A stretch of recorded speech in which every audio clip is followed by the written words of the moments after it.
మన రెజ్యూమే అనేది చాలా చాలా ఇంపార్టెంట్. ఎందుకంటే రెజ్యూమేలో ఏదైతే పెట్టామో మనకు అందులో మొత్తం స్కోప్, అందులో ఉన్న వర్క్ స్కోప్ అంతా మనకు తెలిస్తేనే మనం అందులో పెట్టాలి. Compare to startups or compare to many other companies, big 4 companies లో ఏంటంటే మనం డైరెక్ట్ గా క్లయింట్ ఫేసింగ్ కూడా వెళ్ళిపోతాం. మన క్లయింట్ అనేది డైరెక్ట్ గా మన ఇంటరాక్షన్ ఉంటుంది. ఫస్ట్ అయితే must and should database knowledge, next వచ్చేసరికి ఎక్సెల్ నాలెడ్జ్ ఫర్ షూర్. ఇవి రెండు అనాలిసిస్ కి సరిపోతాయి. నెక్స్ట్ టూల్స్ నేను ఇందాక చెప్పినట్టు AWS ఎలా హ్యాండిల్ చేయాలి, అందులో సర్వీసెస్ ఏంటి, బేసిక్ కామన్ ఐడియా మనకు రావాలి. అది అసలు టూల్ ఎందుకు యూస్ అవుతుంది అవన్నీ అనాలిసిస్ చేసేటప్పుడు కొన్నిసార్లు మనకి డాష్ బోర్డ్ రిప్రజెంటేషన్స్ అన్ని ఉంటాయి.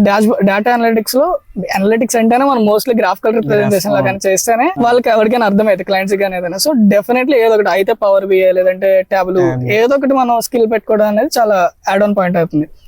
విత్ ఇప్పుడైతే AI కూడా వస్తుంది కాబట్టి ఇప్పుడు AI అనేది మోస్ట్లీ పైథాన్ తో ప్లే చేసుకోవచ్చు. మనం ఎక్కువ యాజ్ ఎ టెస్టర్ గా చూసుకుంటే బేసిక్ నాలెడ్జ్ ఆఫ్ పైథాన్ ఉండి మనకి ఇంట్రెస్ట్ ఉంటే మనం we can do the automation easily అనమాట.